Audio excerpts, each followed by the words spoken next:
This video I'm making this morning is in reference to the shooting in Charleston, South Carolina yesterday of Walter Scott by a white policeman, Michael. His last name doesn't fit into the patterns. Before someone says, hey, all these seem to be fitting into patterns, well, you got it, at least the ones that are the news media puts up, quite a few of them. The point being real quick was I was taken to Bedford years ago when I've been telling about the mind control murder since I did a book in Marietta, Georgia in 76 till April Fool Day of 80, and they filled me full of antifreeze. And I should have died, and I was illegally taken across the state line to Huntsville, Alabama, and worked for the district attorney in the condition I was in, Fred Simpson, Madison County. I was kidnapped when I was 2 years old in 1941 and brought to this hellhole here. This is a glossed over picture, I think 2 years later. This is me, and this is the woman that I had to call Mother, and they all knew about it. It was covered up because she killed her twins. They were born out of wedlock, Peggy and Carl, Preston Dempsey. And that's the name I still have to use is Peggy. I found out about, I married to Childers, my kidnapping in 83 after I was flown out to Larry Flint's. He had been shot while I was doing the book in March the 6th of 78, and his attorney killed, and he flew me out there, and I'd never met Mr. Flint. But I do know that he was put in Butner, North Carolina, and he was tortured. That's where the serial killers go. And they took his power of attorney. And so much more happened to him simply because he told the truth. And that's what I've done. I couldn't make any of this up. And there's too much you can't. But anyway, I wrote about mind control murders and tried to get the book published. And Larry McDonald was part of that, the U.S. Congressman, doctor. And by the way, he's not the good guy. The plane he was on, the KL, was shot down en route from Juneau, Alaska to Seoul, South Korea, August 31st of 83, and that's when I was flown out there. And this editorial was done in April. I'm simply showing this to get your attention again.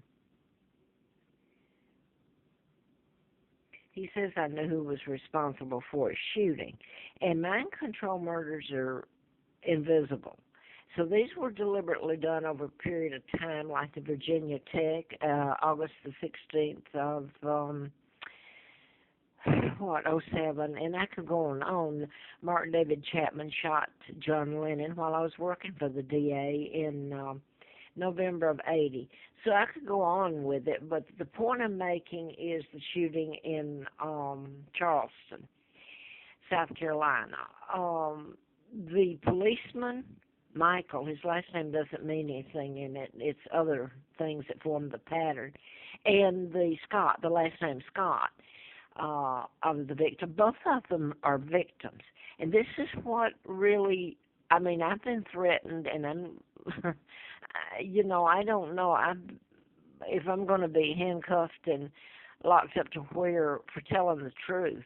And called nuts and everything in the book. They did it to Martha Mitchell. They killed her. They did Dorothy Kilgallen, and I hope the world gets to see what's been done to me for simply finding out about my name and naming names and putting the truth up. And a friend of mine gave me the YouTube, all right, because the social media I turned to because I couldn't get the law to work for me.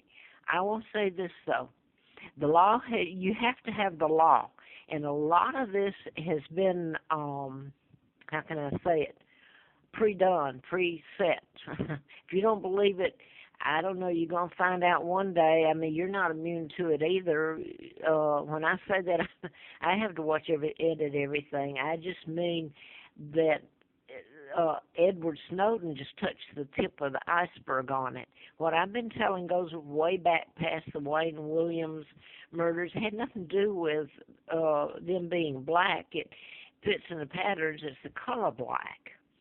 And anyway, I wanted to get to this one. I could shut up. I suppose I could, because I've just been through bad times my whole life's been a living hell, but the last few weeks has really got me. I moved here to this place, and hopefully it works out better for me, at least for a week or so. But I'm putting this on here because it's not right that the policeman is going to be charged with murder when he's a victim too, just like the black man that he was programmed to shoot. He didn't know he was going to do it. And as far as planning the evidence, I've tried to tell everybody, every move they make is programmed in, and somebody should have stopped this mess a long time ago. Back when I did the book, I didn't have YouTube. I didn't have Google where you could Google mind control, none of that. Mine came from the work I was doing for doctors, and later finding out about my kidnapping was later on. But about modifying behavior and programming people, you can program the plane to go off course like they did the KAL. It veered into Russian airspace and was shot down. So you can stop and think about all of it. The German plane, Lufthansa, that was shot down, or German wings. But there's a lot more. I put it on YouTube, and I put it on Facebook. So you can go back and look at it if you care to. But that's all I had to say on this one. There's a lot more in the patterns that I can't put on here in timeline. But the one thing I do know is that Charleston, South Carolina is totally a mind control murder. And the policeman is a victim just like the man that he was programmed to shoot. So to put him away and make him pay for a crime he really didn't do is so absurd. Like what's been done to me and my sons, which I haven't seen, and I hope they're alive. It's what's kept me going, all right, and hoping that I could go home and repay the people who have been there for me.